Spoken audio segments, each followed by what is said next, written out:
Paz e bem, vamos para o desfecho desse testemunho vocacional. Estava bem emotiva. Relembrar todos esses passos e esses dramas mexem com a gente, não é? E ainda hoje eu consigo me lembrar com muita vivacidade daqueles sentimentos ali da separação, né? De deixar a casa, de deixar para trás os sonhos. Envolve muita coisa. Sempre fui uma aluna exemplar, então quando se fala de estudos, de pensar no futuro, de vida acadêmica, né? Deixar isso nas mãos de Deus e me abrir para o novo, para o que Deus desejava de mim, exige uma renúncia muito grande. Então pouco a pouco o Senhor foi me modelando nesse sentido. Então, assim que eu entrei na congregação, né, tinha acabado de completar os meus 15 anos, foi um mundo totalmente novo. Novo de tudo quanto eu havia visto e experimentado.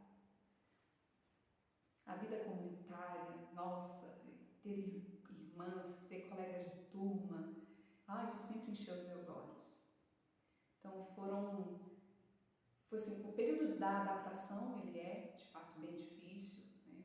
Nunca tinha ficado fora de casa, mal passava 3 dias longe dos meus pais, então essa ruptura, ela foi muito brusca. E assim que eu fui para o convento, também aconteceu uma outra coisa que mexeu muito comigo. Eu tinha uma amiga de infância, Daniele, e nós éramos unha e carne. Carne e unha, nem sei como é que fala. Eu devo muito à minha amiga Dani. Também questão de valores, de confiança, de cumplicidade. Nós, nos momentos na igreja, crescemos sobre muitos aspectos. Eu devo muito a ela. Da formação do meu caráter, das escolhas que eu fiz, dessa afinidade que me fez ir por caminhos que hoje eu vejo que foram os caminhos certos. Então Deus colocou essa amiga na minha vida para me ajudar no ingresso do convento. Porque assim que eu entrei no convento, eu acredito que uma semana depois, essa minha amiga, ela se mudou, foi para o Ceará. Aí ela foi se despedir de mim no convento. Pensa no chororô, eu desabei. Porque eu pensava assim, nossa, minha família não está me apoiando, mas eu tenho a Dani que mora aqui perto, ela pode me visitar, a gente vai trocar umas ideias, ela vai me ajudar. Deus tirou até minha amiga. E eu fiquei sem apoio nenhum. Porque Jesus, ele quis me mostrar que ele era o meu apoio. Ele quis tirar assim todas as distrações para me orientar para o bem único, que é ele. Que esse é o propósito da vida religiosa. Ter um coração indiviso, né, que não se preocupa, não se ocupa com as coisas ao redor, de modo que Jesus fique em segundo plano. É sempre ele. Ele é a primazia, ele está em primeiro plano, ele é nosso primado absoluto. Então Jesus, ele foi muito sábio, foi tirando esses meus apoios, porque ele é meu apoio. Então, perto da minha saída de casa, teve esse baque da minha amiga que se mudou de cidade, durante o processo da adaptação, que foi, assim, hoje eu vejo que foi bastante equilibrado. Que as colegas me animando, né? Quando você tem assim, você que já teve a oportunidade de passar pela vida religiosa ou ainda está, sabe muito bem como é fundamental. São pessoas assim que estão junto com você, começaram com você, medos iguais ou parecidos. Então esse espírito de turma ajuda muito. E claro, a oração. Como eu falei para vocês, o que me encantou é compreender uma alma que orientava toda a sua vida, toda a sua história para Deus, transformando tudo em oração. Então a oração ali foi como um alimento substancial durante esses meses mais críticos de adaptação de tudo, que ainda é necessário, extremamente necessário. Eu me lembro que marcam, assim, um corredor grande. A capela ela ficava no final do corredor. E os quartos, assim, um de frente para o outro. E eu vi uma irmã, ela saindo, em vez dela descer as escadas, e não era o horário da oração, eu vi que ela percorreu todo o corredor e foi lá, ficou uns minutinhos diante de Jesus sacramentado e voltou. Tipo assim, não era caminho. Ela desviou de propósito e foi visitar Jesus. Isso ficou marcado a ferro e fogo para mim. Aí eu entendi, né, que tudo para mim era novo, então eu entendi que ela foi fazer uma visita ao Santíssimo Sacramento. E aí eu me senti motivada também a fazer essas visitinhas, a querer estar mais com Jesus Eucarístico, na adoração, nesse derramar a alma diante do Senhor, que foi e sempre foi meu apoio. Então, com muitos altos e baixos, fui percorrendo essas etapas da formação e também um outro momento que foi bem decisivo, que por 2 vezes o meu pai foi até o convento para me levar de volta para casa. Assim, hoje é hilário, né, lembrar disso, mas na época não foi não. Eu tocou a campainha e disseram, é o pai da Larissa. Aí lá vai eu. E as irmãs e as outras postulantes ficaram assim meio que por trás, ali por perto, né, para ver como é que ia ser a minha reação, porque eu não recebia visitas. Por isso que foi algo tão extraordinário. Como disse a vocês, eu não tinha apoio e eu acredito que uma das formas dos meus pais fazerem com que eu voltasse para casa era não visitar, não entrar em contato comigo, porque era muito difícil para eles e talvez eles pensassem que isso faria com que eu tomasse essa decisão de retornar. Então, por 2 vezes meu pai foi até lá e disse assim, Marissa, eu vim te buscar. E meu pai ele sempre foi de poucas palavras, muito parcimônico no falar. E eu, algumas vezes eu imito meu pai. Parece cena de filme. Meu pai, eu não vou voltar. E o meu pai não buscou nenhum argumento, não fez nenhuma cena, não tentou me convencer, não. Silenciosamente voltou pelo mesmo caminho.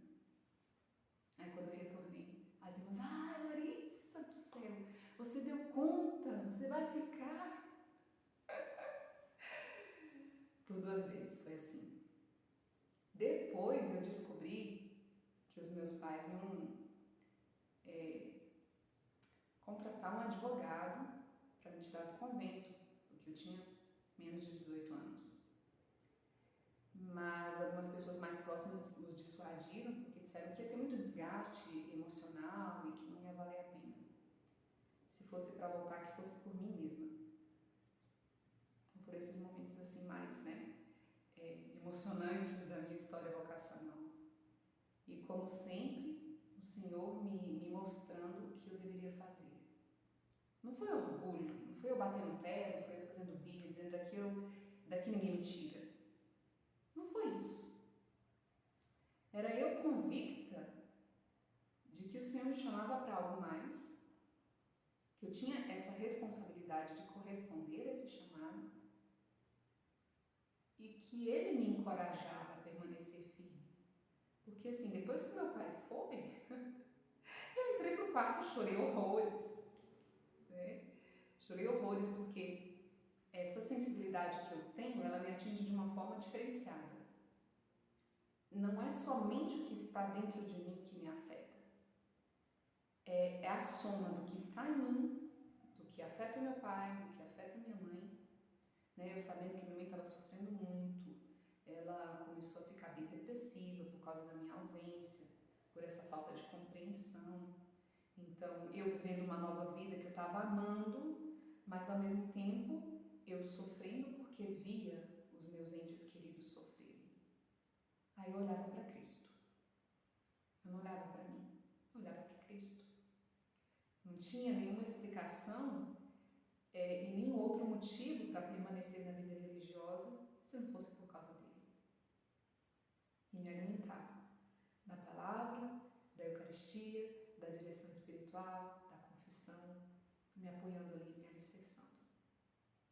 E fui andando essas etapas de formação, do aspirantado, postulantado, fiz o noviciado e chegou o dia da profissão religiosa, dia 2 de fevereiro. Que eu digo para vocês que foi o dia mais feliz da minha vida. Eu estava nas nuvens naquele dia, apesar de tudo, né? Dessa falta de apoio familiar durante todas as etapas, mas eu estava num pedacinho do céu. É uma sensação indescritível. Eu me lembro que, não sei se foi um pregador de retiro antes dos votos, mas alguém que disse assim, que quando alguém se entrega totalmente para o Senhor, por meio da consagração religiosa, é como se você fosse um cálice, que ele é abençoado e ele é consagrado somente para aquela função, para nada mais, é somente do Senhor. E foi na véspera da profissão religiosa, eu dormi pensando nisso, né? Que eu seria somente do Senhor e de ninguém mais. Então, com essa alegria, com meu coração explodindo de felicidade, foi assim que eu professei os votos diante de Deus e da igreja, me comprometendo a viver na castidade, na pobreza e na obediência. Então, foram muitos e muitos anos de doação, de entrega, né, no trabalho com as crianças, nos abrigos que nós temos, nos trabalhos internos, cuidando da casa, da manutenção.